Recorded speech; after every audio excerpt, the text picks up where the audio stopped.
Go. Hang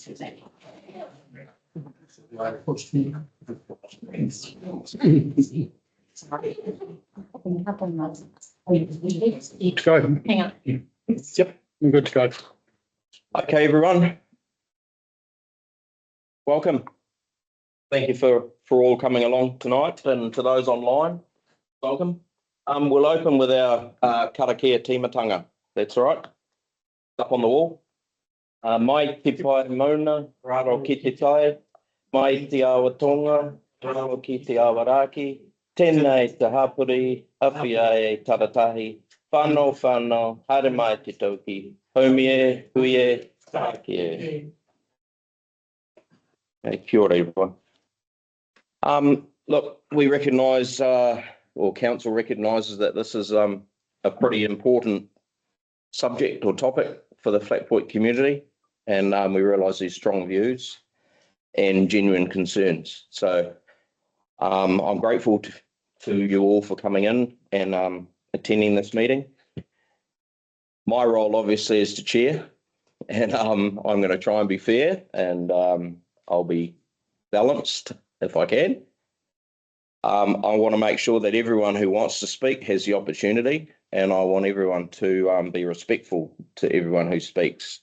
And if it gets too heated, I will certainly just stop the meeting until everyone is a reasonable decorum as such. So just a few health and safety things. If we have a fire as such, we go outside and head out to the front of the event centre. The toilets are directly out the door and directly across the hallway.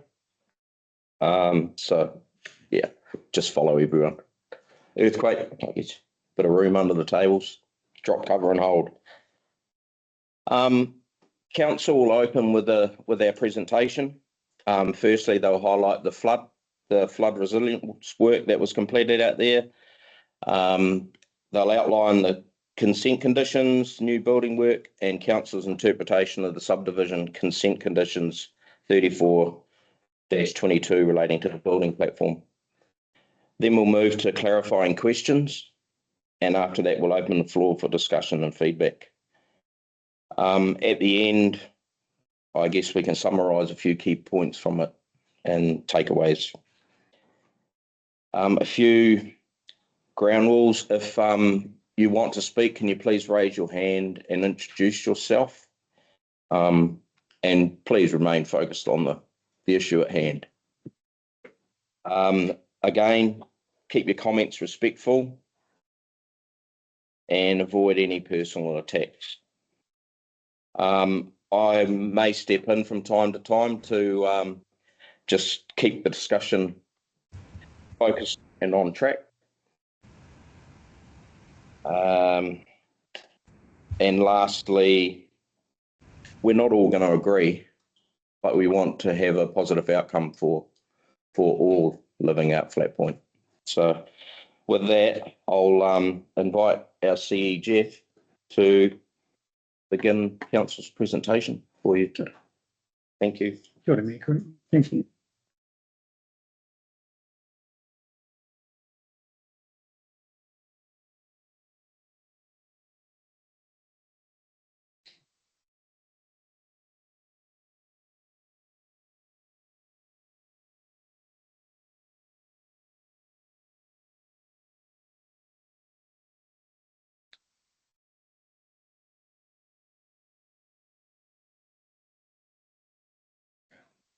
Kia ora. Welcome everyone. My name's Jeff Hamilton. I'm the Chief Executive Officer for Carterton District Council. What I'll do initially is just walk through a presentation, and as Mayor Creetney pointed out, if you've got questions, we hold them to the end.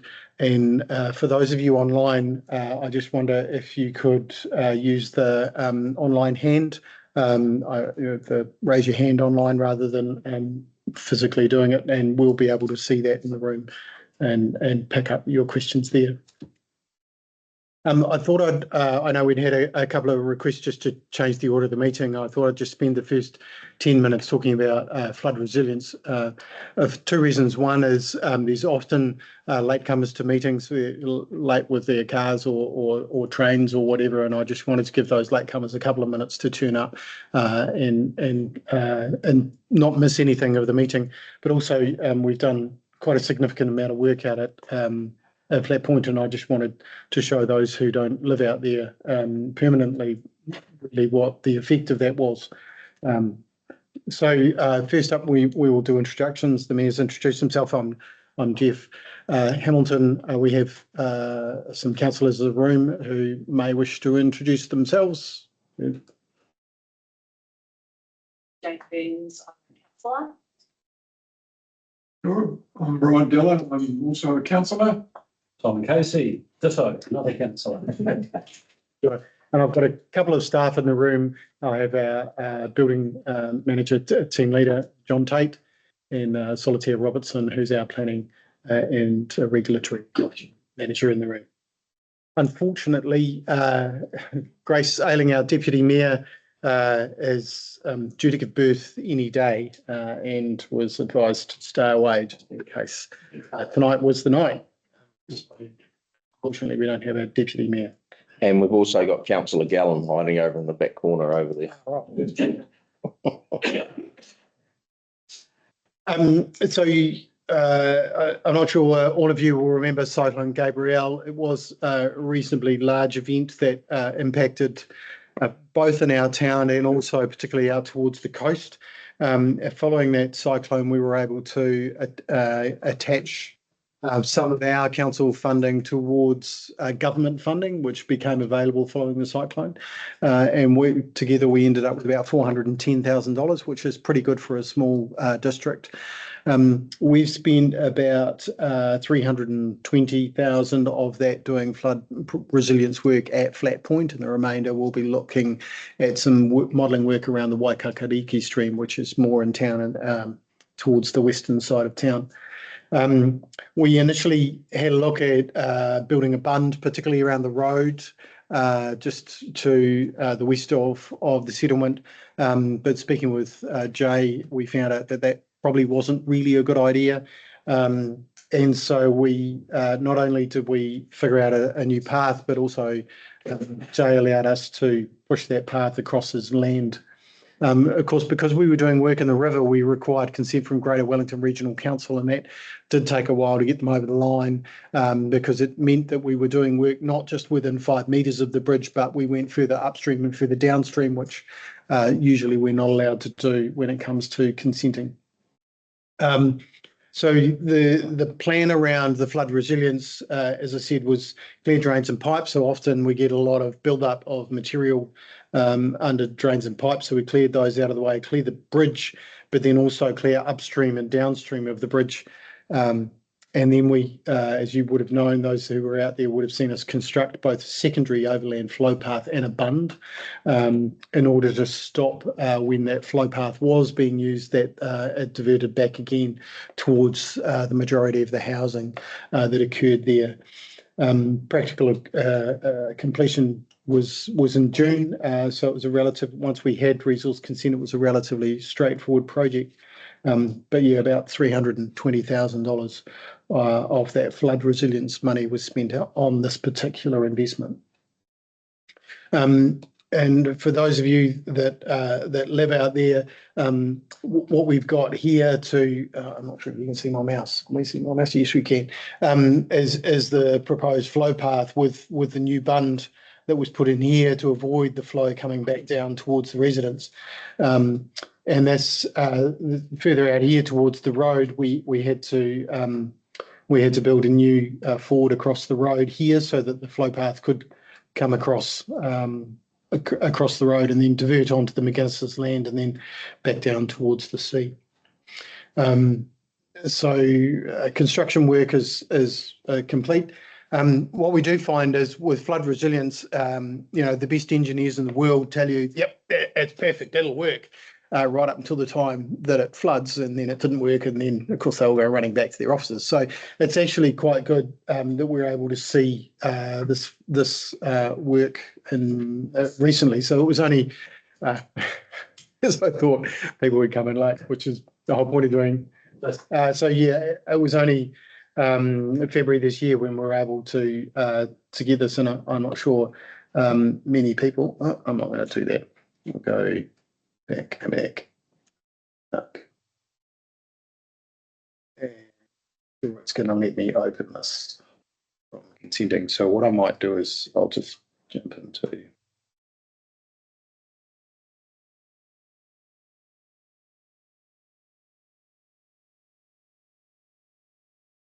Stop sharing for a second, and I'll find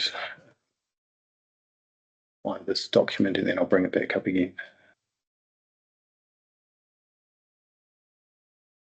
You'll give me a moment. You've got a lot of good jokes that you can tell at this point. Yeah. Not particularly.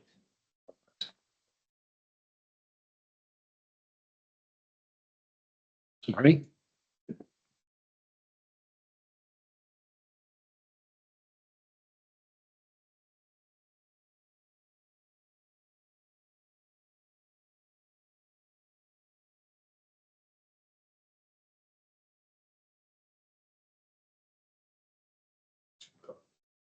So yes.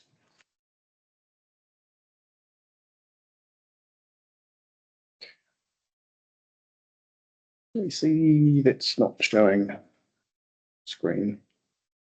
Did it come up? Won't come up, unfortunately. Try plugging in the HDMI. Okay, we up now? Yep. All right. Let's go back a little bit.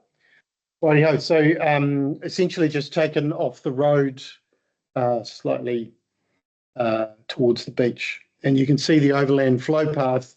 So this is the bridge. A lot of water coming through, and then we'll just go backwards towards the ford that was built up the road.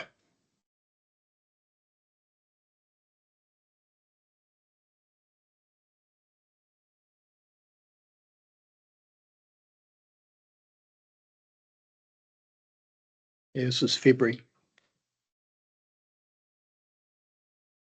So just to observe there, we've got the two strainer posts, which is probably what we'll look at working on with this gate.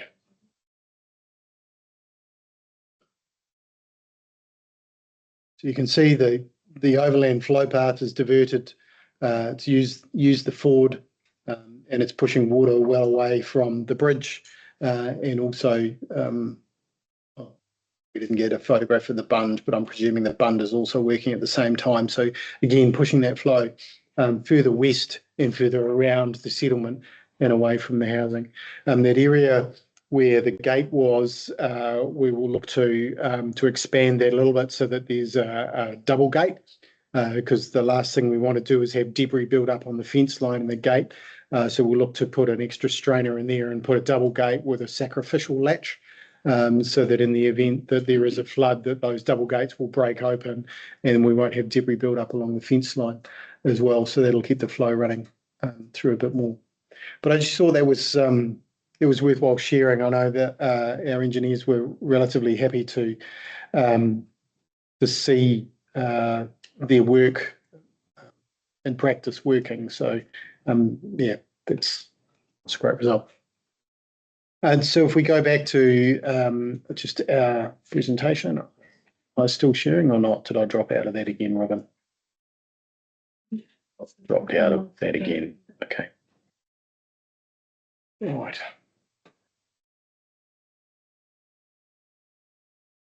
Yep. Good.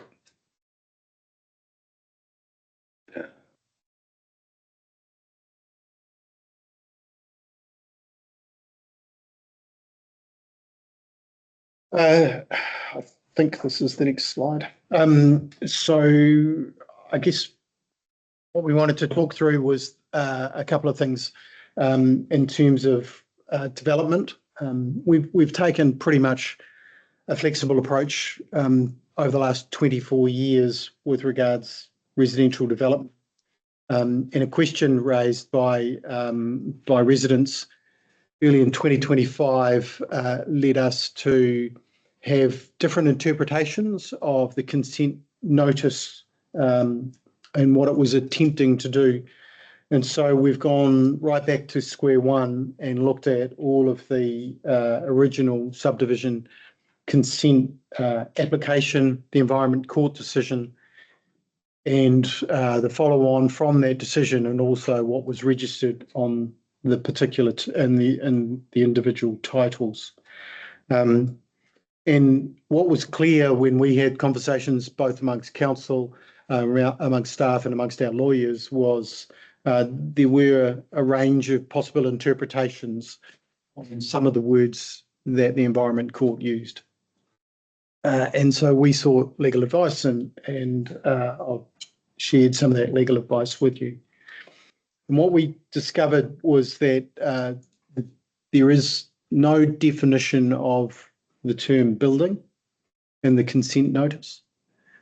It doesn't refer to dwelling, it refers to building. And that seems to be quite deliberate. Looking at some of the Environment Court decision, they did alternate in some of their wording where they referred to the term dwelling and then also settled on the term building, which is quite important. And then on top of that, we've got two different interpretations, and I'm happy to share these slides afterwards. We've got two different interpretations of building, one in the Building Act and one in the Operative District Plan, which tends to complicate things a little bit more. And so we've got the use of the word building in the consent notice, and then we've got these two different definitions of what a building is. And then we had a letter that was written by Milan Halter in 2021 that appeared to alter some of the Environment Court decisions in terms of the consent notices, and also agree to changing of, particularly in stage one, the use of the incorporated society to a limited liability company. But unfortunately, the consent notices that were recorded against the titles in October of 2021 took none of that into account. And the timing of, or the sequence of that, again, gives us problems insofar as once the titles, once the consent notices have been lodged against the titles, they become the primary result, and what happened before really isn't able to be taken into account.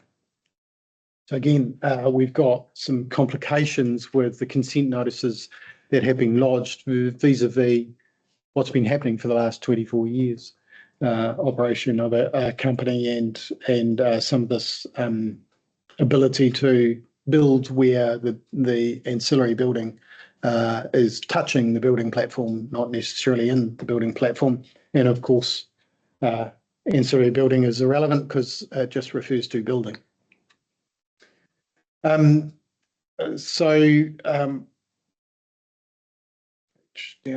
it's not working.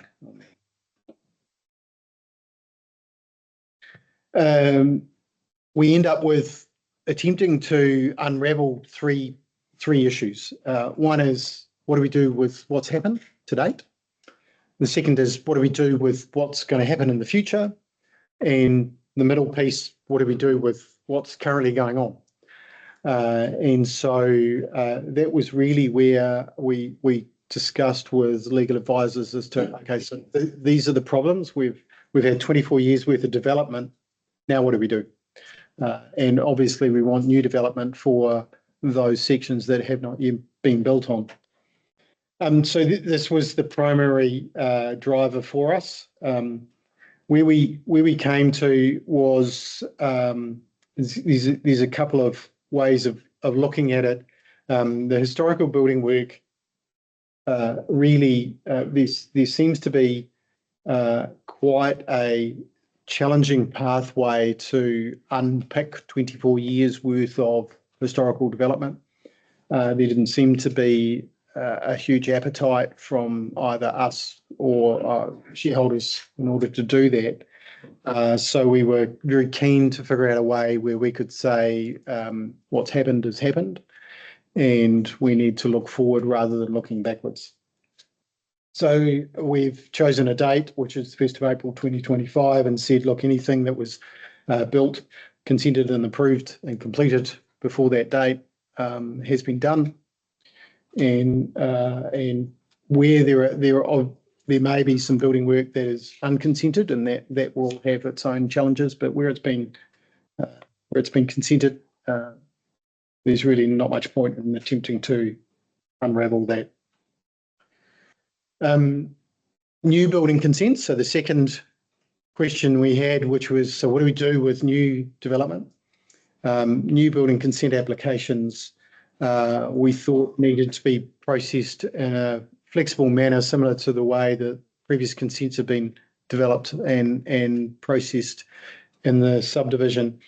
And that led us back to the building platform issue of interest in this point was the wording that the Environment Court used when we went through the original application. So from the McGuinness Trust, Glendon Trust, when they put the application in, the wording referred to the ability for the platform to move in any direction or a direction, which the Environment Court, for whatever reason, we don't understand why, changed that word to in all directions.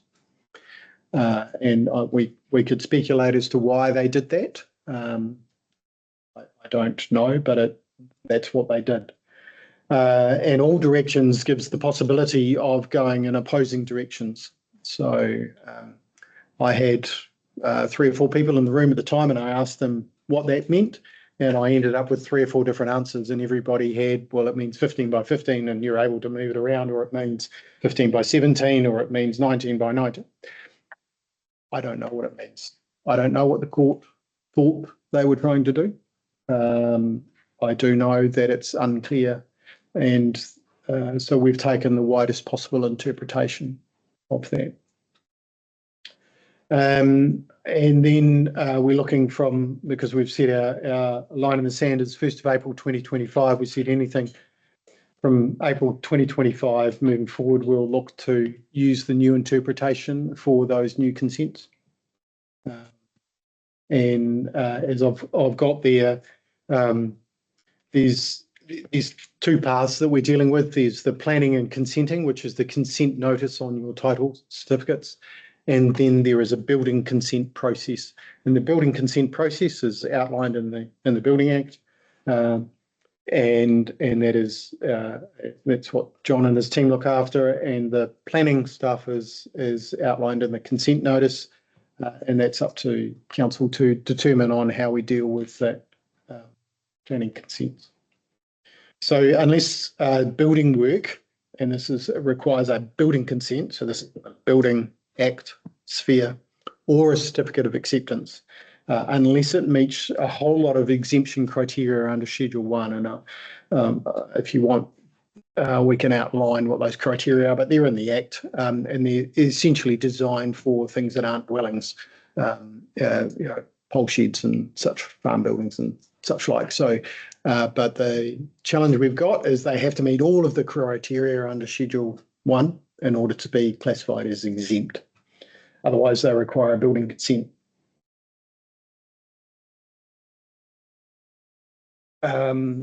So when we look at a new building consent application for new dwellings, we'll consider a bunch of things, including those that I've written there. There's the planning side of things. So this is the CUPRIS plan, the location of the building platform on the site, the proposed location of the building vis-a-vis the building platform, height limitations, etc. But also we'll look at building consent information, water supply for firefighting. And water supply is just worthwhile, interesting, under the current Wairarapa Combined District Plan, a building is anything that's got a structure and a roof, which includes water tanks greater than 1,000 cubic metres. So under the district plan, that's a building, which needs to be within the building platform. I want to just walk through, so we'll park the consent notices and just talk about the Building Act. And the Building Act is quite clear. We do have a number of processes we work through in terms of identifying whether or not a building is exempt, and more likely than not, they are not exempt if it's a residential dwelling. And the other test that we also have, you must meet all the Schedule 1 criteria to be exempt, but also it can't breach any other legislation. So if there is a breach in the resource consent, the consent notice side of the world, you won't meet a Building Act exemption. And we're happy to talk through individual situations on a case-by-case basis if people want to understand that in a little bit more detail. Consent notices, we talked a little bit about the actual, so we move away from Building Act and look at the planning side of things. We also need to consider compliance with relevant consent notice requirements, and this is again, we go back to the CUTRIS plan. The location of the dwelling, encroachments, neighbours sign-offs where those encroachments are close to boundaries, etc., etc. Interestingly, the consent notice is created through the Resource Management Act, but it creates a charge, and any enforcement has to occur through the Property Law Act, not through the Resource Management Act. So that's a slight difference that occurs with these consent notices. And the entity that is responsible for enforcement under a consent notice is council. Is there anything else I wanted to cover off on consent notices? I'm sure it'll come up later. There are sorry, if I just look at consent notices again, individual property owners are able to apply to council to vary a consent notice on their title. And that might be to vary the location of it. It might be to, with regards to encroachments, but whilst the consent notice is legally on the title, council can vary those on a case-by-case basis. And there are a bunch of criteria that we would work through if we were asked to do that or we received an application to do that. So there's obviously a view that council's taken that may not be shared by all. And I totally understand that we were put in a situation where we were asked to make a decision on wording that is unclear and that multiple people have different views on. And so as much as we didn't like being put in that situation, we made a decision on the wording, and we took what we felt was a view on the wording that was available to us based on the original subdivision consent application, the Environment Court decision, the documentation that we saw, and also our view of the consent notice. And so if anyone wishes to challenge that, it goes through a process in the High Court, and the High Court can then determine whether or not our view of the wording is appropriate. That could be individually or collectively. There is the possibility in the event that the shareholders all agree council's got it wrong, then we could all together go to the court and ask for the court to determine that we've got it wrong, and could we have a different word or a different interpretation.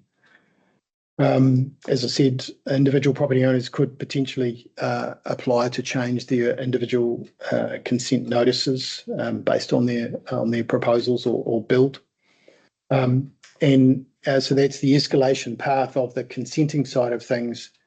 And the escalation path on the building side of things is via a determination from MB.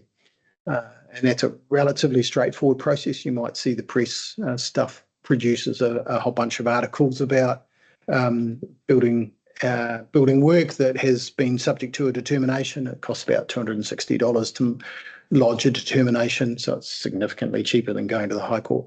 But it is confined to building works and the Building Act. So that's the process with those two escalation paths. Just a couple of other things that may be worthwhile considering is that the consent notice refers to an incorporated society for stage 1, but it was changed for stage 2 when it refers to a company. And it may be worthwhile if all of the shareholders agree to seek to change the consent notices for all of the shareholders in stage 1, to remove that incorporated society, replace it with a company. And at the same time, the shareholders might also wish to consider putting in a definition of what is a building for consent conditions 34 in stage 1 and 22 in stage 2. Obviously, that's up to the shareholders. That wouldn't be something that we would pursue. I think that was me. And so what I might do at this point is perhaps back to the chair, but I don't know whether you want to open to questions or whether you want to talk to Karen and have her talk about her piece, but I'm happy to take questions. I'm sure Karen will have an opportunity to speak to that as we go around. So I'm open to questions if we have questions. Can I ask one, please? Ken Stephen, ratepayer and resident some of the time. And I want to reserve my right to ask a more important question. Take your hand away from your mouth. But on flood resilience, the slide said stage 1, clear drains and pipes. You're aware, aren't you, there's a drain that runs from the west side of the bridge through to just beside the kettle stop. It's been blocked for years, hasn't been cleared. You agree? I haven't seen that particular drain. Well, I have. So, and of course, the other thing I say is declare an interest. Our place was flooded, inundated. In February. No, in the Cyclone Hale, which was the one that preceded Gabriel. So I'm not blaming the weather gods for this or you. Am I right in assuming that all the works for flood resilience were to the east side of the bridge? That's correct, isn't it? So the map that was shown, yes, I think it went. Well, your cursor flapped around a bit and I couldn't really see, but that's my understanding. I thought it went west and north, not to the east. It was west and north. It was so the forward is before the bridge, right? Yes. Yeah. So that's like north, Yeah. in terms of the actual subdivision. Yeah. So Right. what is that? It's to the north of the subdivision. Yeah. can I ask, did anyone flood in February? This February, not the Cyclone Gabrielle February.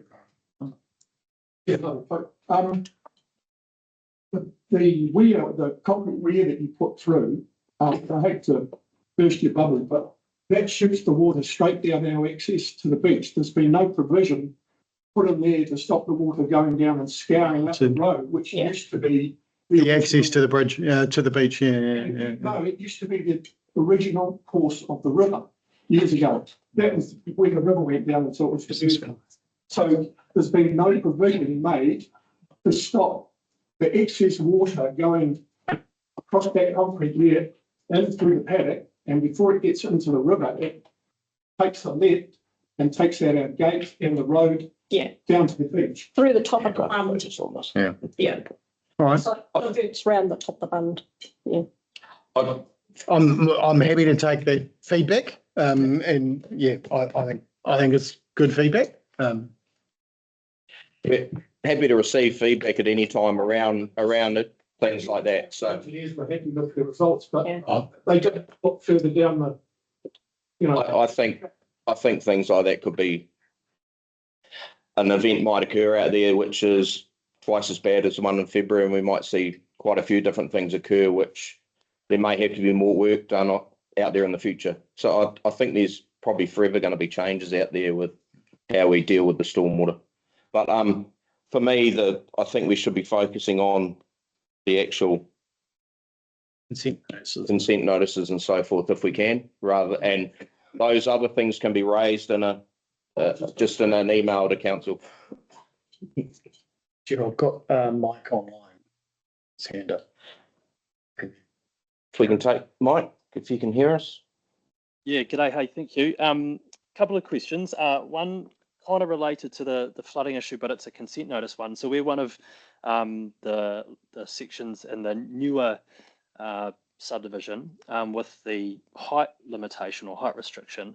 Now, when the flooding that the gentleman before me was speaking about, when that happened, if we had a house on the site within our building platform at that time, we would have been flooded. What is the process for us to go through to try and get that altered so that if that occurs again in the future, we're not having water in our living room, so to speak?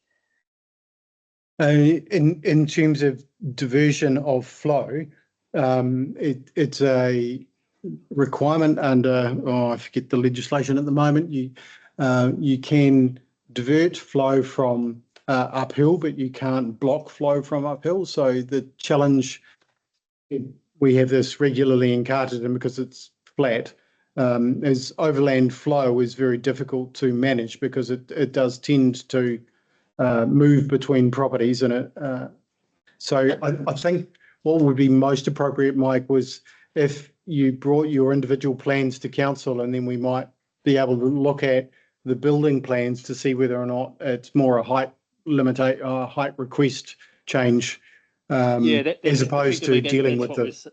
Yeah, that's what we're saying is, hey, how do we get a little bit higher off the ground, so that we're above the water rather than in it. Yeah, okay, But, thank you. Put that in your when you're putting your application in. I think that's very worthwhile. Okay, and then second one, so the 19 by 19 metre square, in our case, and I suspect there may be others, if we were to extend, the existing square on the plan as it's drawn out to 19 by 19, we actually cross a boundary. So what's the best way forward for us in that respect, so that we have a kind of equitable outcome when compared to everybody else? Look, I think there's no intention that you're building on your neighbour's property. The intention was to provide flexibility with the ability to go up to 19 by 19. That doesn't necessarily mean that you're able to go that far if you've got a boundary or a dune covenant or something. But it's just the intent is to provide flexibility. How you use that is up to you. Yeah, so I understand that. What I'm getting at is we clearly can't go up to 19 by 19. So is there, whether it's through the consent notice process you spoke about before, or something else, is there a way? I'm not talking about going over the neighbour's boundary. I'm talking about being able to move that square. Yeah, I think slightly so that we, we could have a 19 by 19 if we wanted to. I think, again, so that looks like we're talking about an individual property unit that wants to vary the consent notice conditions, and that would be something that council would consider on a case-by-case basis. I know when looking at some of the original documentation, there was also a consideration that the platform could rotate, because it is actually when those of you who built, it was essentially a waratah in the middle of the paddock, and it was 7.5 meters from the waratah in any direction, gave you 15 by 15. So that looked like a circle as opposed to a square. So I again encourage you. That looks like a variation to your consent notice, and whether that impacts the neighbours or we would need to get neighbours' approval would depend on where you decide to finally put your property or your dwelling, your building. Okay. Yeah, fantastic. Thanks very much. I think I had a question over the back. You still have a question? Whoever had their hand up? No? Phil Ferguson. No, it was just the crossing that flooded. When they put that crossing in, they didn't put floodgates in. They put fences back up. The fences collected all the debris that came down, and that diverted it into the road. That shot it down the road and into the estuary. It was not the failing of the culvert working. It was more that there weren't floodgates. So the water got its re-channeled by the debris that got caught in the fence, not into the paddock and in the farm. Yeah, we're looking at whether or not we need to widen that particular spot from a single gate to a double gate, and whether or not we put floodgates in there. And as I mentioned, something that's sacrificial that opens up. Obviously the challenge is that Jay doesn't necessarily want something that's so sacrificial that you can easily walk onto his property and suddenly his stock is out. So it's a balancing act. Sorry, are you two both together? But I'll take this one in front first. Sorry. Me. Yep. I think. No, this one's fine. I'm Margaret Brooker.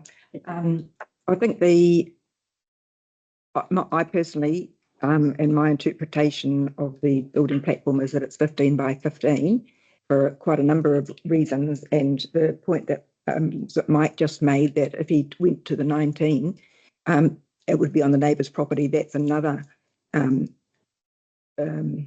reason to not interpret it so liberally. I mean, I realise that 19 by 19 is a politically expedient solution, but the starting point is always that is 15 by 15, and that then is a 2 metre variance allowed, and the consent does say in all directions. But my interpretation of it is that that means that the 15 by 15 metre platform can be moved by up to 2 metres in any direction, but that the site remains the platform remains 15 by 15. So it doesn't the variance doesn't extend the platform to 17 metres, it just resites it by 2 metres. And another thing that I think supports this interpretation is that the clause says with provision for variance of up to 2 metres in all directions. It doesn't say variance as it's singular. So it envisages one variance only. And that interpretation has been confirmed in the Hazelton's legal opinion. And all the correspondence that was disclosed in the proactive release of documents by the council, the developer and various shareholders shows the common understanding that the variance is in the singular. It's always referred to in singular. And another thing I would also say, while I'm on the subject of the variance, it can't be used subsequently. It's just for the original siting of the building platform. So once the building's there, you can't then suddenly think, oh, I'll add a bit more on and move my... I think you make a good point. The Environment Court started with the word a, and then we had any, and then we ended up with all. And I don't know whether they were thinking exactly that. A is very singular, 2 metres in a direction, which is you can go north, but you can't go north, west, and west. So I don't know whether they were thinking singular and then they changed the word to an any, which feels like it's multiple. You're right. So now I can go north and south because it now refers to any direction. You could well be right, and this is the problem that we are faced with is everybody's interpretation is as accurate as ours, and it's really unclear as to which one we should take. So I think when I look at development that has occurred over the last 24 years, there hasn't been such a rigid enforcement of the 15 by 15 because we've had this adjacent building, this sort of interpretation where an ancillary building can touch the building platform and therefore it's allowed to come out. So now we're no longer talking about 15 by 15. We're talking about 15 by 15 plus my garage, which sticks out over the side, or plus this bit, which sticks. And so when I look at what I see that has been developed, it's not been the strict enforcement of 15 by 15 in every case. And so I think we're left with the question of, so we haven't enforced it strictly in the past. Do we want to then start enforcing it strictly on all future owners? Because that didn't really it didn't feel like we were being. You can't contract out of the law. The question is, what is the law? The question is interpretation. You're absolutely right. You're absolutely right. I've got a question over the back. Kathy and then Jeff. I'm Kathy Harkawa. So firstly, just want to acknowledge. Sorry, could you just speak up a little on the deck? I'm Kathy Harkawa. I know who you are. And I want to thank council, acknowledge council for their investment and the work that they've done in attempting to manage for the flood protection that you've done and attempts that you've made to reduce the risk of flooding to the subdivision. Sounds like it's not perfect, it may never be, but it certainly sounds like it's also, it looks like it's an improvement. And so thank you for that. I've got two questions. First one is, if water tanks are buried, are they still required to be within the 19 by 19 platform? That's a great question, and I'm going to search the room for my planner, Solitaire, and ask for your view. Yes, because like buried is buried. Theoretically, buried or not, it would still meet the definition of a building. And even the new district plan rules talks about buildings being structures roofed or unroofed and on or within the land. So I think great idea to bury them. They're less visible, less intrusive, but I think technically they are still buildings. However, as our Chief Executive Officer has noted, there is pathways forward for certain things that will be addressed on a case-by-case basis. And I think if there was a generally better outcome for everybody, because I'm pretty sure somebody would rather see a water tank buried in the ground than blocking views. Council assess it on a case-by-case basis with relevant affected parties identified and consulted with. Actually, my second question, which is about affected parties and what triggers the requirement to consult. What makes somebody affected and what triggers a requirement to consult with them? Would you like that? I'd love you to answer that one. Thank you, Solitaire. Thanks, Kathy. That's a really good question. The determination of who's an affected party, again, is a case-by-case basis, and it's very clearly set out in the Resource Management Act. You have to look at the property, you have to look at what's been proposed, so you can't just blanket say everybody is affected by this if you're looking at it. So the first part with any resource consent application is you just work through the test of does it trigger, first of all public notification. So you work through that. If it doesn't meet that, then you step through the limited notification process, as in who may be affected by that. And the test is effective in a way that is more than minor. So you do have to sort of prove that there is actually a genuine effect for that to be a consideration. And you work through that and you may determine that actually nobody is considered affected. So in which case consent can be processed on a non-notified basis. Or you may determine that somebody is genuinely affected, and then they would provide written approval. There is also things like permitted boundaries that the Act has brought in, and we see a lot more of that in our residential areas and rural areas where you've got setbacks set by the district plan. And if you were doing a permitted boundary, you apply to us and you get the affected boundary neighbour to sign off on that, to say that they're happy that your shed is being located closer to the boundaries than the district plan allows. And then that just is a process and saved against the property farm. Karen, We're just gonna- so I'll follow. Yeah, we're going to swap positions. So my name's Karen. I'm a resident of the Stage 1 subdivision. I've been there for 10 years, living there full time and also a weekender as well. So myself and a group of other interested stakeholders and shareholders put together this presentation, which you see on your tables. And we requested this meeting with council so that we could understand a bit more about some of the issues that we're facing. I've done a lot of research on this. I have the consents, I have the expert opinions from the Environment Court challenges, everything. And I think I would be interested, Jeff, in talking more about the 15 by 15 platform, because I think, yes, I've gone through and I've mapped all the instances of any and all in terms of the size of that platform. So if you put that to the side, there's also many instances where they talk about the 225 litre platform and the planning that is based around that. So I think also what some people may forget is that the CUTRIS and the ISMIS plans that were put together for both stages. So for those of you in stage 1, it looks like that. You should have one on your table. Those of you in stage 2, this is your plan here. You can pick one up later. The subdivisions were laid out to protect the dunes, to protect the views, and to keep the environmental and ecological values of the area. So the way they have been laid out, you know, your affected parties and your neighbours aren't just people next door to you, they're the people in the streets behind you.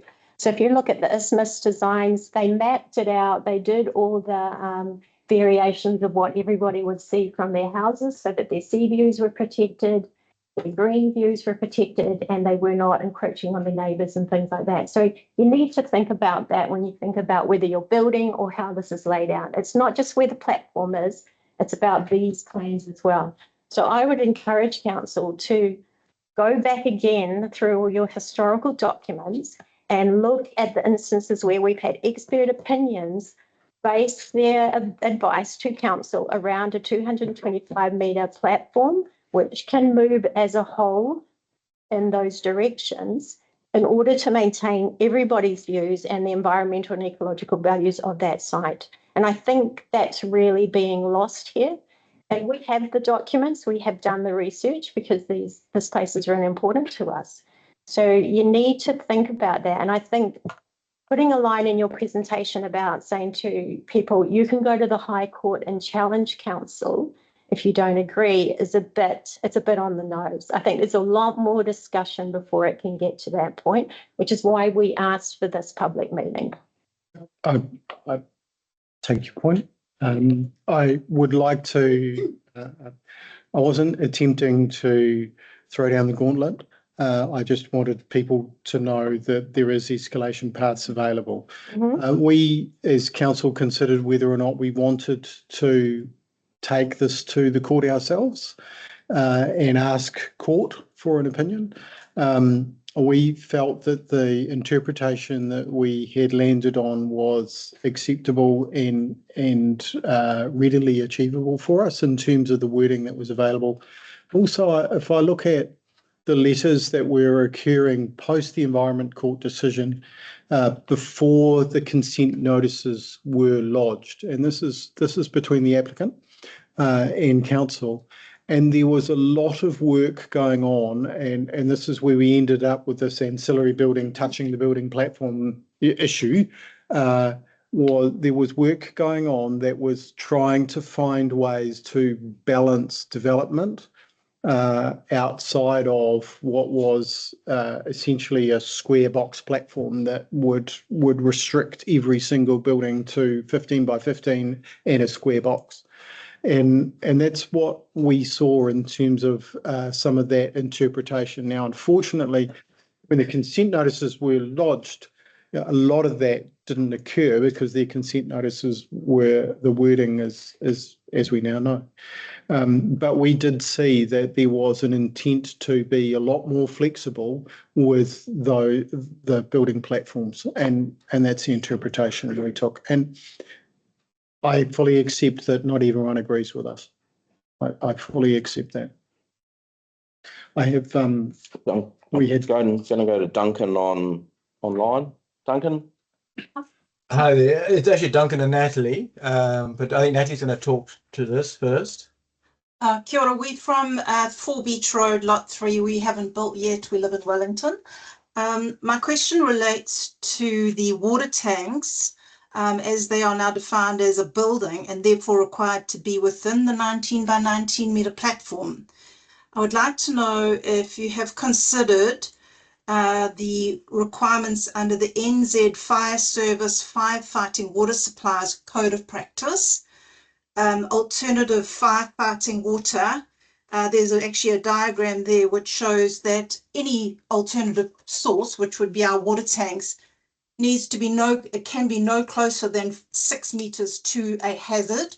So in other words, my understanding therefore is if you've got your tank on the platform, you can't build closer to that tank than 6 meters. So in other words, you're actually going to be, if you're saying to us now that the tanks need to be on the platform, that means we need to be keeping our building away 6 meters away from that tank, which is taking up a good chunk of that 19 by 19. And again, it's rather a more rigorous imposition on the people that haven't built, and obviously we're not seeing that throughout the rest of it. So it's a consideration, and I'd like to know whether that has been considered in your now specifying that the tanks need to be in the platform. We have a second question that relates to that as well, and just pointing out further issue with this tanks required to be in the platform. Over to Duncan. Well, my question is in clause 34. It refers to the installation of tankage, drip lines, and marker posts for effluent fields can be basically the exempted earthworks associated with the provision of vehicle access and services, which would be water tanks, and the installation of tankage, drip lines, and marker posts for the effluent field. So those can be outside of the building platform according to clause 34.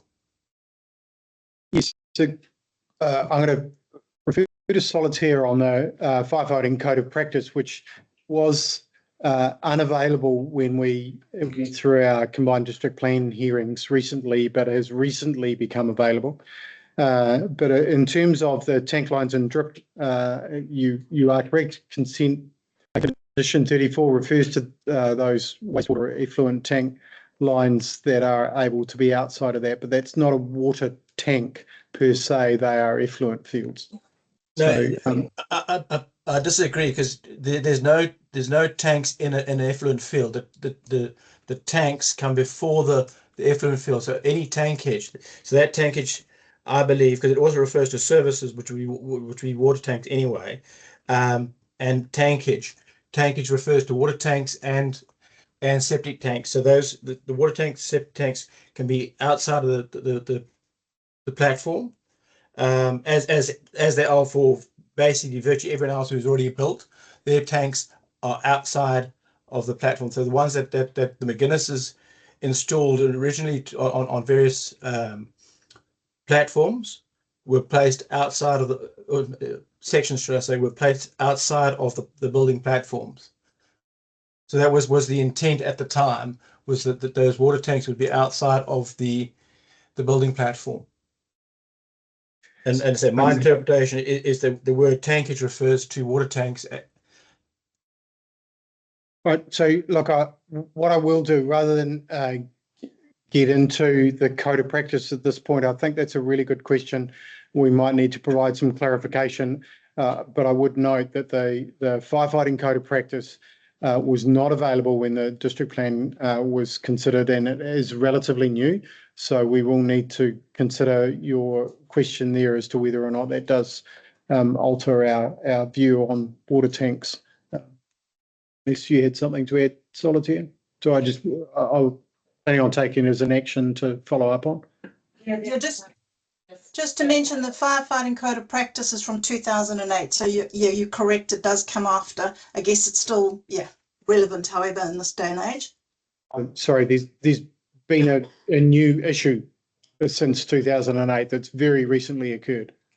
So, Okay, yeah, I'll take that one as an action. Yeah. thanks. Thank you. I'd like to continue to pursue this 15 by 15 question.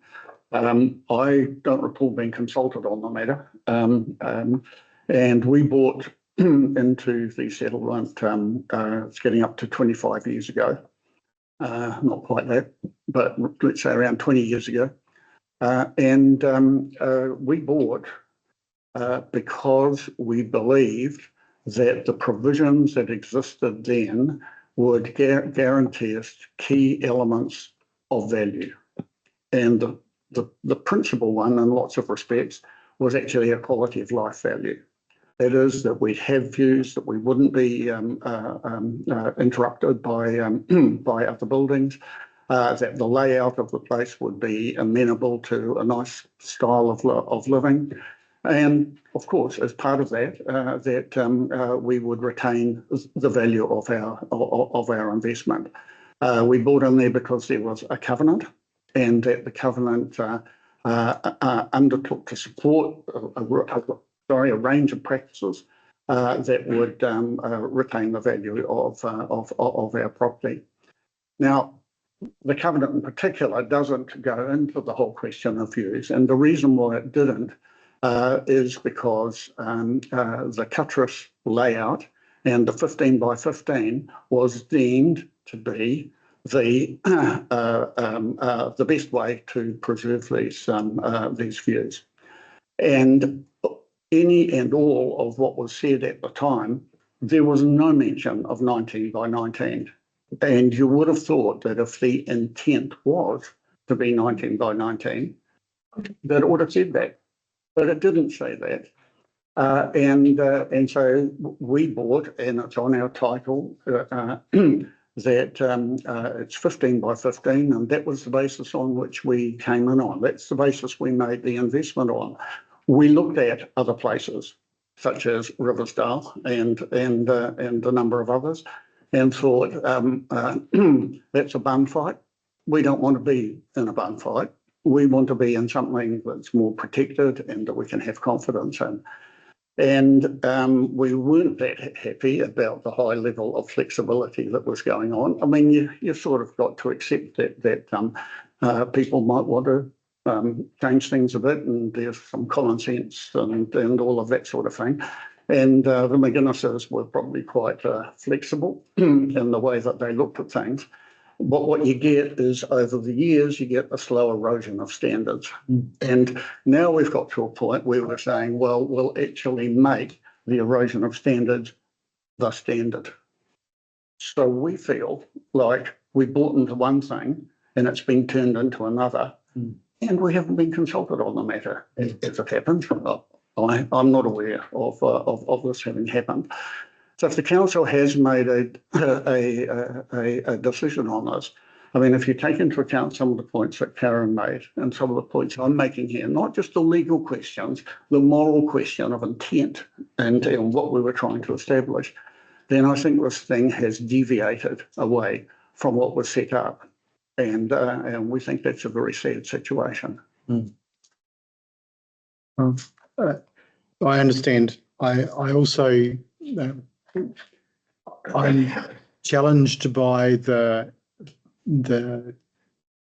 previous allowance for building that touches the building platform. That provides us with quite a challenge, because it has almost from day one eroded that anticipation of a very defined building platform. And that now, after a long period, almost over 2 decades, what's left, you're absolutely right, has been eroded. If I could just make one final point, but it's on the same thing, is that if, as a council, you want to support these types of developments, which I'm sure you do, not just at Flat Point, but at other places as well, how can people have confidence that what they're buying into will still be there when they come to sell their property, or for that matter, continue to live in it? And that's the problem, is that an agreement isn't worth the paper it's written on, or so it would seem, and yet it's on our titles. I would think that it would be open to council to change our view on the 19 by 19 if the shareholders agreed. And I think that's our number one problem. Is I asked around our council and 3 of us couldn't agree on what it meant. But if the shareholders came together and said, actually, we think, council, you're wrong, we think it should be 15 by 15, I'd be more than happy to change it. I'm open to that possibility. Puts people in a conflict of interest. And council's been brought into exactly that position, and we've had to make a decision. So sorry, I've got you, sir. Yeah, Ross Remnant, Clinton Lane, similar to Jeff, we've been there since 2003, built in 2007, so 2006, sorry, whatever, about 20 years of meeting ago. So I'd just like to reaffirm what he's just said. We're very much in the same boat. We've only ever talked about 15 by 15. I've just got some questions, and just take them for what they are. When the council made this decision, who did they consult? I'd like to be a little bit more, and I'll say that the fact that it's a different time now than it was in 2003. We arrived there was about 10 houses on the possibility of 38 sections. Now there's nearly 30. I think 70% of the subdivision, first stage of the subdivision is full. So the needs now are more stringent on the rules, because you're affecting more people, because you've got more people around you in the building. You've also got a group of section holders there that have a different set of needs from the people that signed up 20-something years ago. And they want to go and build the mansions over here and the castles over here and all that. Good on them if they can, if they stick to the rules. But I'm of the exact point that I signed up, and it's on our building consent, that 15 by 15. And the interpretation, I think any mention of 19 is, to me, is just rubbish. That's my, I'm quite disgusted by it, but I'm feeling quite let down by it. We've been a ratepayer there for the better part of 20-something years, and we expect our needs to be looked after by you. So can you tell me who you consulted for that decision? we reviewed all of our documents, and I didn't consult with anyone other than our legal advisors. Okay, that's what I wanted to know. It's because, yeah, it's fair. Thank you. I'd have to say that we didn't ask to be put in this position. We were thrown a question by residents that we had to answer. So we were asked to answer a difficult question, and we've done that. Yep. So did I hear you say that you are open to review that? If shareholders can agree, or if shareholders agree that you would like council's view to be X, I'm absolutely open to that. I do not mind where we land with this. I'm not precious about. I'm trying to take a practical interpretation rather than a, And that's where Jeff is right. He put it to a number of us elected representatives how we might interpret that wording, and we all interpreted it in a different way. So it's council had to come up with an option, and the easiest option, which included the water tanks and any ancillary buildings, was to keep it within that 19 by 19 footprint. So Right, Tanya Simpson, been out there for 26 years as a ratepayer. I'm still going to be harping on about the 15 by 15 because I think that has been it's very important. It's probably the single biggest issue for us out there, and the protection of those views, really, really important. So if you're talking about interpreting this as a 19 by 19 and the views are the significant part of that, how are you going to protect those for us if you are allowing 19 by 19s? Because the Cutters Pan clearly sets out for a specific purpose of protecting people's views. So how is the council going to do that going forward if you are allowing 19 by 19? My next question will be, if you asked about the interpretation of how various people and councillors, what weight did you put on the 225 square metres? Because I haven't heard that mentioned actually, but 225. And I get that words matter, right? So any and all are confusing. And you've told us that over and over again in this meeting.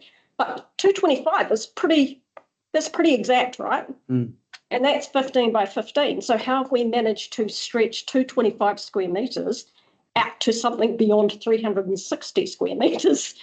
That's my question. So I'll answer them in reverse. The Environment Court did occasionally talk about 225, but realistically none of that matters. Once the consent notice is lodged against the title, that's what we have to go with. And so the challenge we've got is all of the application, all of the Environment Court, all the backwards and forwards between officers and the applicant post the Environment Court really goes out the window when you've got a consent notice lodged and that's it. So the consent notice used the word in any direction. That is our problem. It doesn't say 225. It says 15 by 15 with a 2 metre variance in any direction. And so I'm left with figuring out what that means for us. So I hear what you're saying about an actual physical square metre, but the problem is the wording in any direction. The 225 would be pretty exact. That would be the thing that you leaned on the most, and that's why I ask about the weight that you put on that 225. And I just have to say, the letter that you referred to in 2001, which came in after the consent and missed the boat, if you like, I'm one of the residents. So I think we're the third ones that actually bought it there. Never knew about that letter, didn't have a clue about it, didn't know about the variance. So it didn't impact on our build. over the back. Yep. Okay, so the argument about footprint, ongoing argument. I think the decision that the council made on the 19 by 19 is excellent. I think that it's extremely practical for people moving forward, given what the first subdivision is all but completed. We've got about 4 sections left here. Our subdivision is totally incompleted. By moving forward, the 19 by 19, and I think that the water tanks need to be looked at closely because they should be outside of their footprint. I've built 2 houses out there now, and I'm involved in 2 others. Tanks are outside of the footprint. They work perfectly, they're buried. And the original agreement with the council, even though it never got ratified, the letter of 2001 quite clearly states 15 plus 2 in any direction. Is signed by the town planner. So that's been debated many a time since. And the last time it got debated, I believe, was between your own lawyers and Sally Gibbs, one of the top environmentalist lawyers in New Zealand.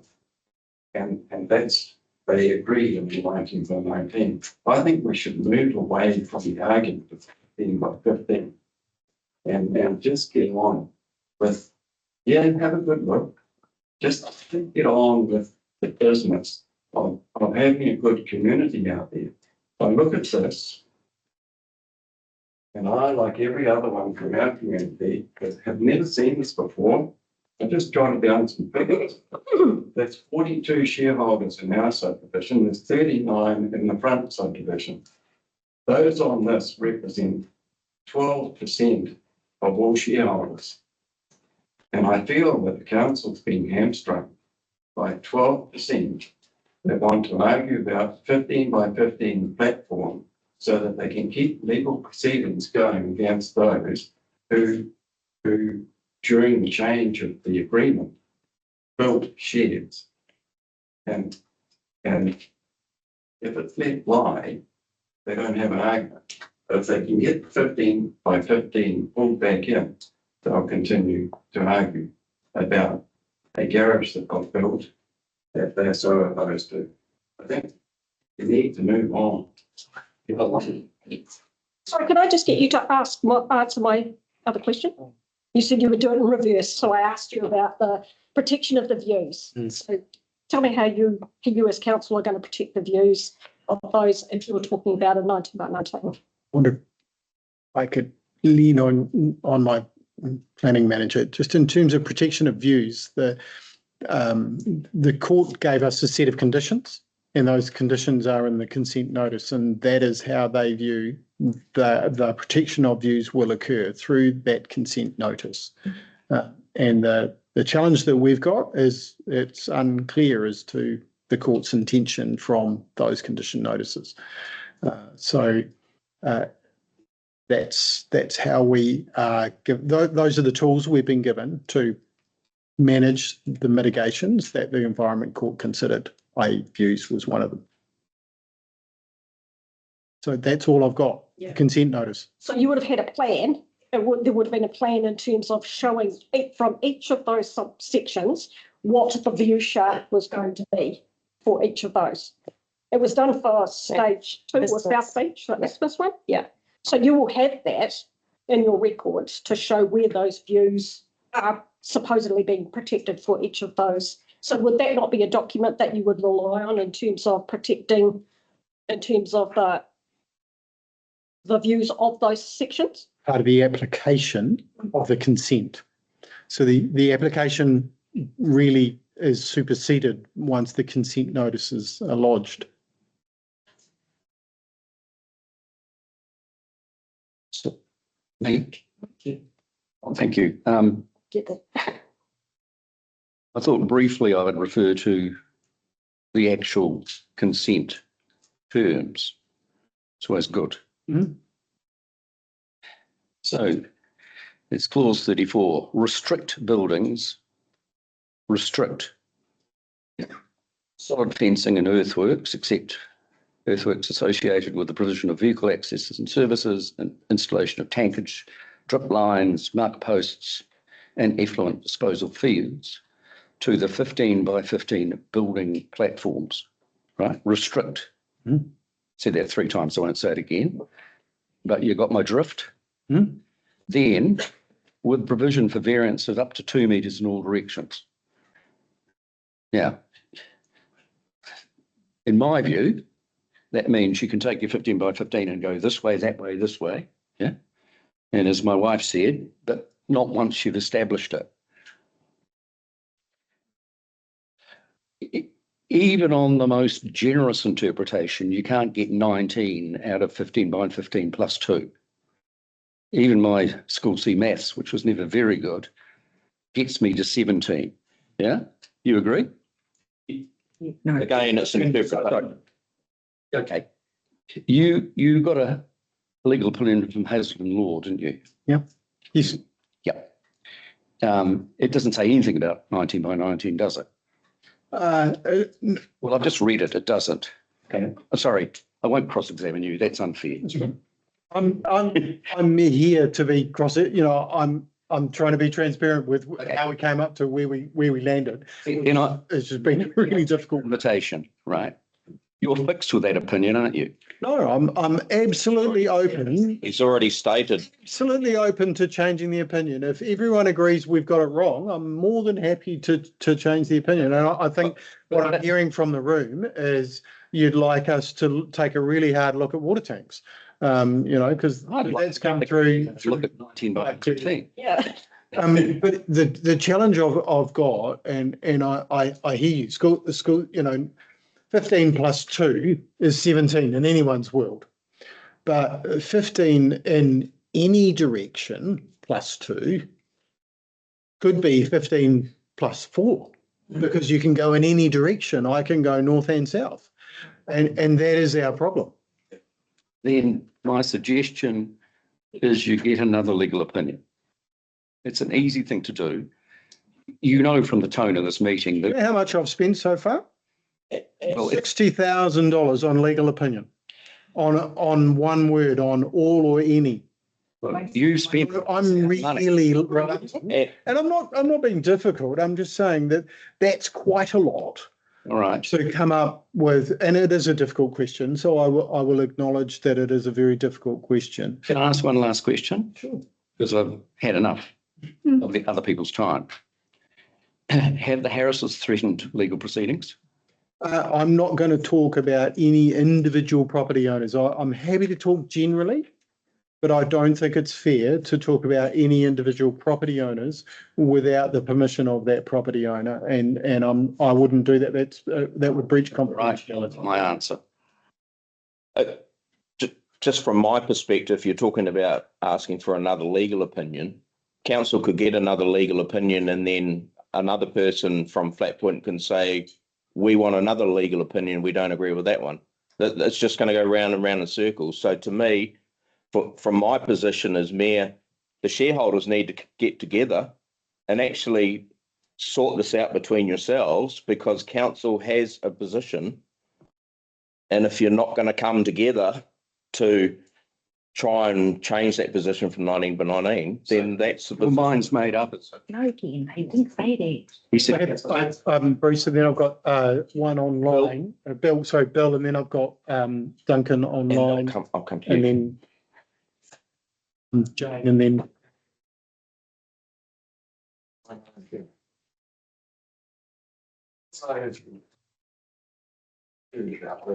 Has got the properties built. What's the problem? Let everyone else that hasn't built yet have the 19 by 19. Nobody's arguing that they don't want the 19 by 19, that as a shareholder that hasn't built yet.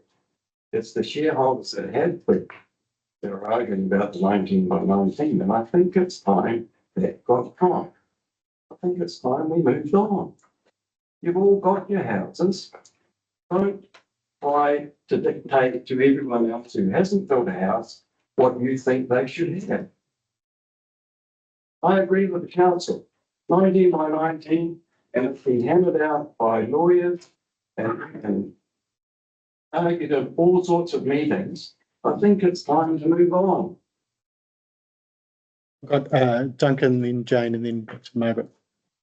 Hi, it's Natalie. I'd just like to say that we support the 19 by 19 metre platform, and just to mention the point that if a 15 by 15 was somehow agreed, I think that would need to be applied across the board, because my observations are that there are a large number of houses that sit well outside of that 15 by 15, and I'm not talking about the ancillary tow on the platform. I'm talking about the houses themselves, and I think even a number of the people that are quite vocal here should actually check how they sit within that 15 by 15, because that could have an impact on them. I really don't think the 15 by 15 is a viable option to proceed forward with. Thank you. Jane. I'm Jane Wills, Flatpoint. We were the first purchasers in the subdivision, so we've been there a long time. Just a very short question. You're talking about if shareholders agree to a change, what would that look like? Are you talking about unanimous agreement, majority agreement, both north and south agreeing, and everybody? What's your kind of break over point? Tipping point, I would have thought there would need to be a substantial portion of the ratepayers that were of the same opinion, Jane. So I think a simple majority is probably not going to be sufficient. I would have thought you'd need something like a supermajority, or somewhere between a supermajority, which is often 75%, or towards that unanimous. I think. And the reason I say that is I don't think we would be applauded for spending a whole lot of money fighting ratepayers through a court challenge process. Really, what we'd want to do is be unanimous. But we're here and my overarching desire has been to support development at Flat Point and make it a great place for everyone to live. So fighting ratepayers doesn't sound like a great way of doing that. But if we agree and we have a majority of ratepayers who agree, then I think that's what council would love to do, is to help ratepayers and the shareholders support. I think you'd probably be looking towards a supermajority, something of the 75%. But I'm open. I'm not that fixed on it. I'm open to ideas, really. Yeah, I'm Peter Langford. I'm new to the area actually. I've only been there just prior to Christmas. And that one that I know, I bought lot 4, which is sort of prominent one as you come around and bend there. Now, I'm all in favour of the 19 by 19 because I intended to, when I purchased the property and looked at it, I saw a chance of, was actually a little bit small for what I'm wanting. And looking on the Cutlass drawings, I can do what I want within those boundaries. That means it has to be within the 19. It doesn't obstruct anyone. I've looked into my personal view and I've had someone else tell me that. It doesn't affect any of the neighbours whatsoever. And yet I've got people telling me what pisses me off, to be quite frank, is to come here and be told, or trying to be told, what I can and can't do. Now, the reason I bought that property, and either I was misinformed, but I was always at the understanding of the 15 plus the two, either way, whatever.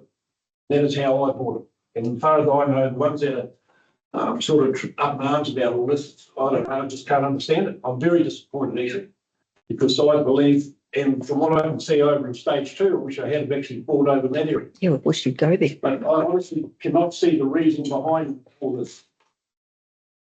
I can't see how I can understand the council should have an input into how, if it does affect the views of particular neighbours, and someone may have to stand in, but it doesn't need to be a small minority of people sitting back and making an opinion for other people. It's not how it works. You're starting to get into sort of corporate stuff, body corporation, that type of stuff. My opinion. The council made the rules. From what I can see, and it's one of the reasons the Guinnesses probably aren't here. The rules were made, they spent a lot of money, the decisions were made, and it is what it is. Margaret, did you have? Yes, I was actually going to ask what Jane's already asked, is could the first subdivision and the second subdivision be treated separately? So, in terms of the interpretation. Or separate companies. Yes, but the other thing is, in terms of talking about the 225 square metres, if you go by 19 by 19, then that's 361 square metres. So that's more than half as big again. It's vastly bigger.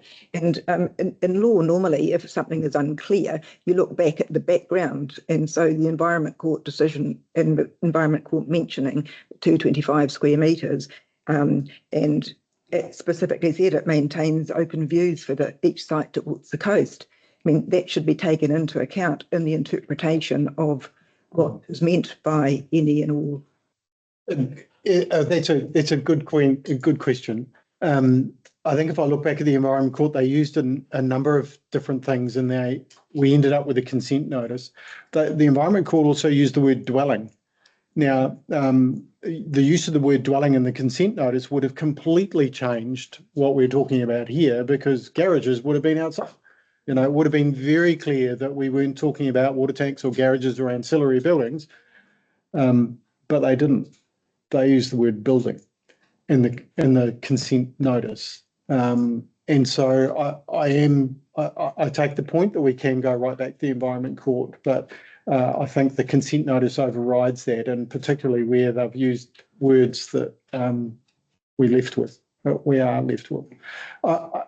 I want to be transparent and open with the meeting and say that, look, I am really open to working with everybody to make this an outcome that is acceptable. I recognise council's been put in a position where we have to make a decision, not appease everybody.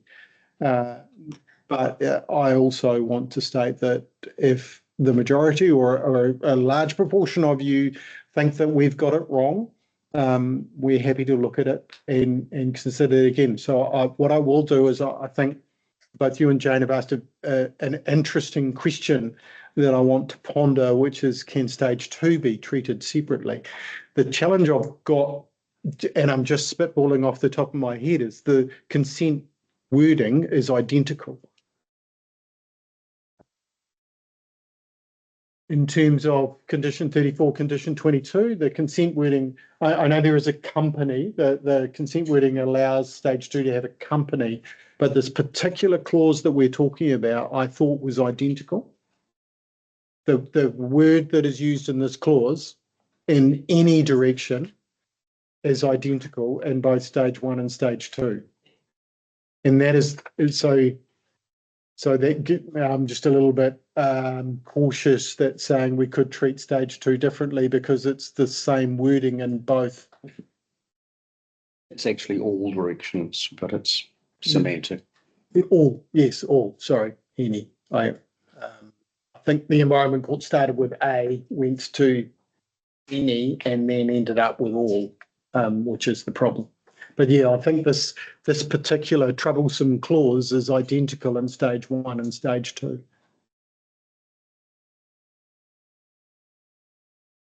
Do we have further questions for council? Yes, over the back. My name's Alexis, and Jonathan and I own the section in subdivision 1. We bought in 2020 and we built in 2021, and we've lived there permanently ever since. When we bought into this section, we were sold to us by the McGinnises, and what they told us and what we understood is that there is a building platform in which our dwelling needs to reside within. There is some flexibility there because it was their intention to have, instead of everyone building cookie cutter homes, that we all have something that's a bit of our own to make it our version of the slice of paradise. And my understanding was that ancillary buildings need only touch the building platform. So based on what you're saying, I feel like this is very much a compromise between the original intention, which as I understand it, to have our dwelling be within the 15 by 15 with the 2 meter variance in any direction, and any ancillary buildings only need touch. That was what I was told, what I understood, and 19 by 19 is actually less than what he understood it to be. There's a difference between everything needing to fit in the 19 by 19 and just having an ancillary building sitting on touching the building platform. So what I'm trying to say here is that no one's really winning. This is a negotiation and we are compromising. And I know there's been a lot of talk about view shark, and I take to the point that Karen made that we're a community and what we do and how we do it affects everybody. I feel that, so my understanding of view sharks is not that we have unimpeded use of the coastal the coast, it's that each section has a view shaft.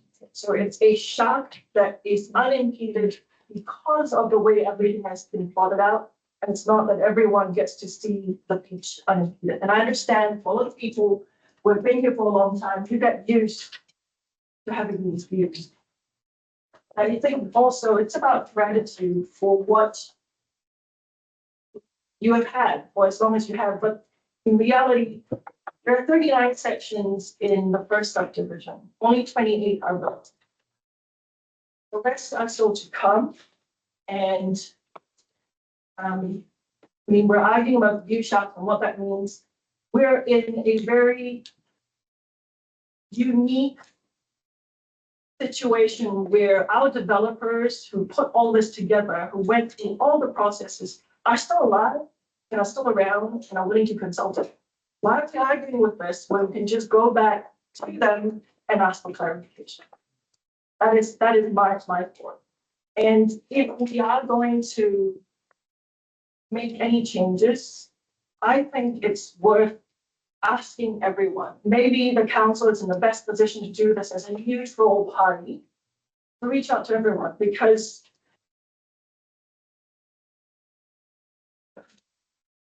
my brain of thought. I think it's worth reaching out to everyone and actually getting from them one-to-one what it is that they're willing, like you say, there are so many different views, even within your realm of expertise, where you have the professionals, the experts, and you guys are not a group. So what about if we actually ask the section owners? And if we don't want to make this official, at least sort of like I want to understand where you're coming from, which is your understanding of what you bought into, and what would you like it to be? And I would like to caveat this with all the people who are voting for the 15 by 15 who say yes. I think for everyone who's already voted and who are saying yes, we need to actually look at whether they are fully contained within their 15 by 15. And if not, then are they willing to correct it? And if not, then that's a straight up no to any changes. Thank you. I'd like to reiterate our interpretation, despite the fact we've had the benefit of great legal advice and a lot of time to look at it and go back to the records. I accept that our interpretation may well be wrong, and everyone's interpretation may well be wrong, or it could be right, and we don't know. We were asked to make a decision. I think it's really important that we clarify our decision for the community, and particularly for those that have yet to build, because that will stop a whole lot of development occurring if we haven't got clarity. Do I accept that we're open to change in the event that the community disagrees with us? Absolutely, we're open to change.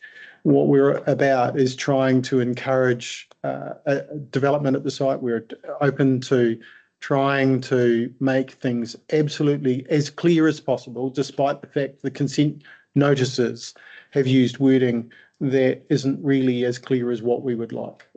And the first part of that is for us to at least put an interpretation out for everybody to consider. Now, if you consider collectively that we've got it wrong, I'm more than happy to go back and have another look at it. But the way we do that could be quite challenging, because what I've heard tonight is a whole lot of different views from people that haven't yet built, from people who have built from stage 1 and stage 2. So I think we might need to consider whether or not there is still appetite to consider. I've got you, Jane, and I've just got a question in front as well. So where to from here? I'm perhaps wrapping up for you. I've certainly got I've got Duncan and Tanya's a question around the firefighting code of practice, which I'll take as an action point. I know there's been a lot of feedback around water tanks, so we might need to go away and have a view on water tanks, or at least look at the definitions we've got in terms of water tanks. And I think there's certainly more conversations that need to occur amongst the shareholders as to what you might like council to do. And I wonder if that needs to come back through the various mechanisms. I know there are a couple of groups, but at that point, I've got some actions I need to come away with, and I've still got 2 people with their hands up. Go to Jane. Jane? Thank you. That's great. It's great that you're listening, and really appreciated the clarification in the letter you sent earlier, which gave us some hope that we were going to be able to get buildings underway. My concern at the moment is the time it will take for the consultation to happen. What is the council's plan in terms of people about to submit their plans? Will you be using your current guidance? Yes, so I think the November 25 letter was my attempt to provide absolute clarity for those that want to lodge consent applications for new building work. So that's how we would interpret the consent conditions. Sorry, Tanya, and I've got Duncan and Tanya online. So just for clarity, I am one of the lucky ones. We were the first people to build out there. Our views are unlikely to be disturbed by any other building unless the council decides that the spare section next to us, the building platform, is going to be moved some 25 metres before it would impact us. So it's not about me. It's actually about others. It's about those that have got views that could be impacted in the future by anyone else that is building. So this is me thinking of others, not me thinking of me. And our house is actually 14 metres by 9.5. So actually we fit quite well into ours, luckily, because that was the rules that we were given at the time. So that is the reason that the house is that size.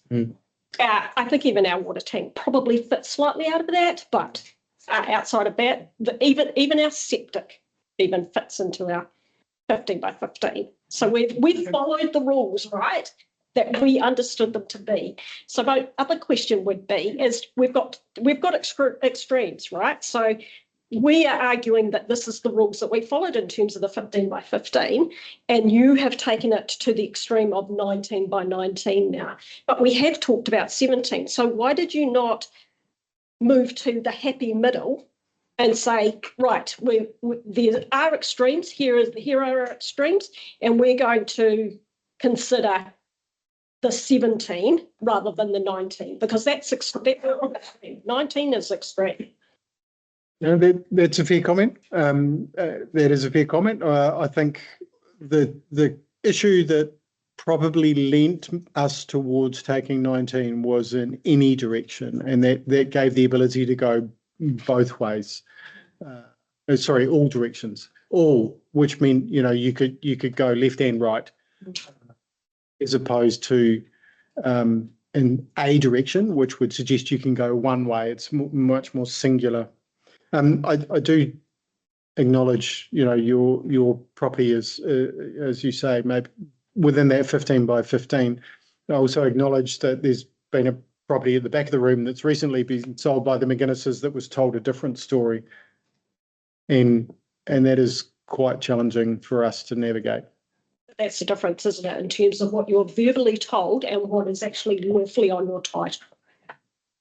So, when we built, we made sure that we were following the rules, right? Because somebody told us that you were allowed to do 19 by 19. That's not what the rules are. So that's what we stuck to. I've got Duncan and Tanya online, I think. Natalie, sorry, I apologise. Good. No, that's okay. Hey, just wanted to go back to the flood mitigation question or matter. Just with regards to the mitigations that have been put in place, what scheduled maintenance is lined up for it over the next 20 years, and is it budgeted for? Because one of the failings, I think, in Gabriel, up further up in the Hawke's Bay area was that the flood mitigations actually failed because they hadn't been maintained. So I'd just like to know what's scheduled and what's in the budget and what are we expecting to see? Thank you, Natalie. That's a great question, and we're about to launch into long-term plan conversations with council. One of the conversations we had recently at the Rural Advisory Group was on Te Whatu Road, and the work that we do on there versus what some of the damage that occurs from some of the heavy vehicles. And the short challenge that the short story that we have is our roads were probably built for a horse and cart, and we now have extremely what I think they're called highly productive heavy vehicles or something, which 60-ton vehicles going over roads that were never built for 60-ton vehicles. And so our maintenance budgets do get stretched, and I know roads and bridges are included in our swales and bridges. Culverts are also included in our roading budget. So it is certainly stretched, and we will absolutely do everything that we can within the budget that we've got. But that's as much as I can say. We try with everything we've got, but we often can't get to everything, particularly on our rural roads, because the damage that occurs is well beyond what the road was ever catered for. But certainly with this one, I will make sure, I will go back and check with the team, make sure that we have program maintenance for our flood diversion. What is it? Bill again? Just to get off the subject a little bit. In respect of the siting of the houses out at that point, there is an anomaly with transportables as compared to houses that are built on site. And that is that the transportable, the first inspection for a transportable is once it's sitting on its files. Those files have been put in the wrong place. And we've got two houses out there that are, but they're both consented now. And then there's no inspection prior to the house coming out there. And I an inspection on the file placement before the house gets set down. If you do a foundation in town or do a concrete inspected before the concrete board, or your layout is inspected and all your boundaries checked. Transportable comes out, nothing gets set down, and it's in the wrong place. And nothing happens for it, too late. And so there's two out there that the plan that's submitted to the council looks nothing like where the houses are sitting. And so I believe that the council needs to look at that, and if it's a pile house, if it's driven piles, or pile foundation, that could be inspected before the house gets laid down and before a subfloor goes on it. So that if it's in the wrong place, it's a minimal cost to have it changed around. I'll take that as an action. I think it's a fair point. The challenge is once that Waratah goes, it's just, where's the platform? It's really difficult, isn't it? And when a house is built, yeah, you can measure it. We've done 4 of them out there now, and our draft of the Cuthbert's plan has been able to determine. Yeah, you're right. You measure it off the boundary. You're right. Do we have any final questions for council? All right, no one online. Okay.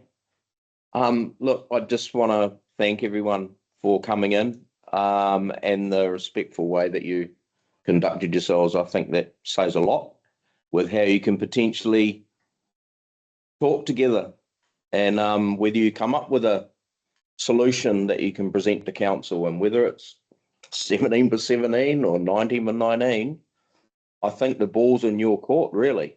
Council has put it back to you tonight that if you can get together and have a discussion, and 17/17 has been mentioned by one of the parties here tonight, maybe that can be something that you can talk about and be agreeable on. So I think there are opportunities there to have that discussion, and so that everyone can move forward in a positive manner. And that includes council.